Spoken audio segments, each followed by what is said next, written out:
To gain control over the jinn, a person must perform certain rituals and undergo a long period of preparation, which involves traveling to a remote cave, an old ruin, or a lonely tomb, where he draws a circle and sits within it. For 40 days, he sits there, reading certain verses from the Quran assigned by the jinn gur. Day by day, he reduces his food intake until his meal consists of just one almond. If he is able to endure to the end, on the 40th day, all the great jinn will come with their king to eat bread and salt with him. Afterwards, they will make a covenant that whenever he needs their help, he can summon an army of jinn to his aid. It is related in the hadith that Cain's wife was one of the jinn and Abel's wife was a houri, and occasionally, as in the Arab countries, one hears stories of marriages taking place between jinn and human beings in Iran.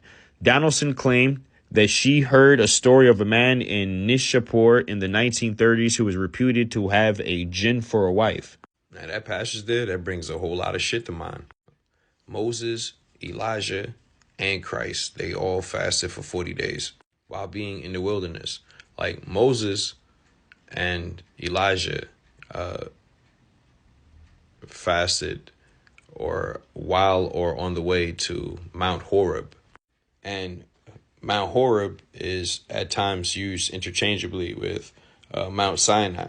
And some believe Mount Sinai and Mount Horeb to be separate mountains, but located within the same mountain range. I don't know. I ain't never been. Now, Horeb translates to dried up or laid waste or ruin or desolation. But it also translates to heating or glowing.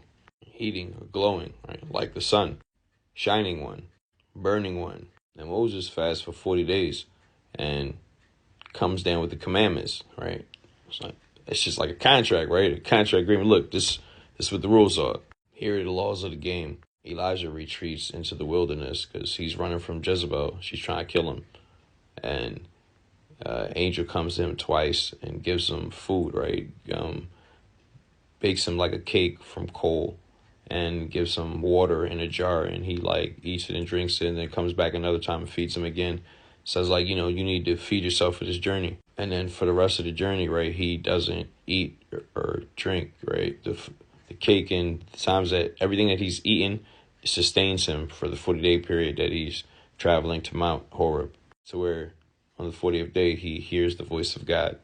Christ gets baptized at the River Jordan, the river of descent, and the Spirit descends upon him as a dove.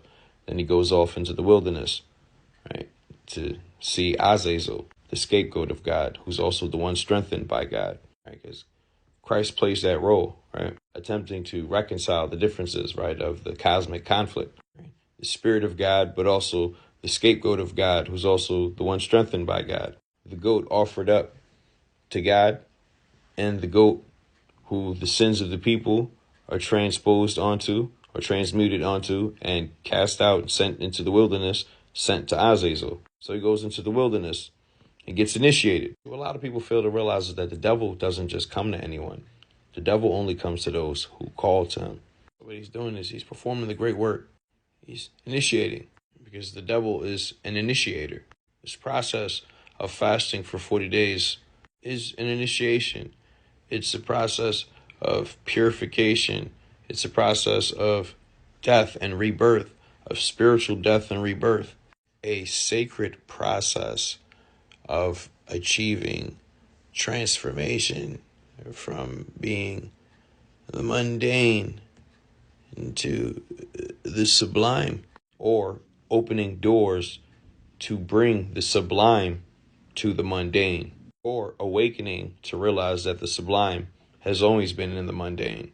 After this encounter in the wilderness with the devil, who, by the way, in the Islamic tradition is Iblis. It's important to understand that Iblis in Islamic tradition is not only a powerful, high-ranking jinn. Iblis was the messenger for the jinns.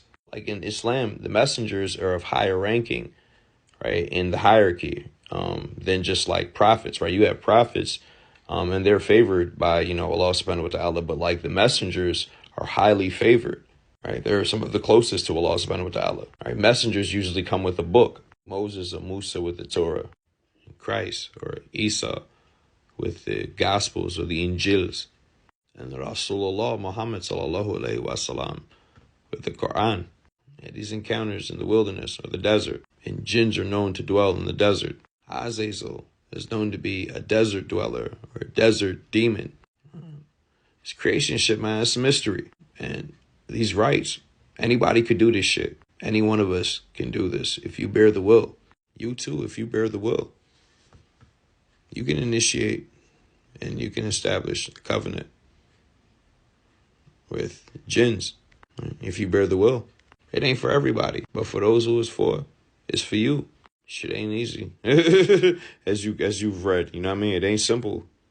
This ain't no fucking light work, small potato shit. This ain't just fucking tracing sigils and fucking burning candles. That shit's next level, man. Yeah, this has been long enough. Let me know what y'all think in the comments. Y'all be easy.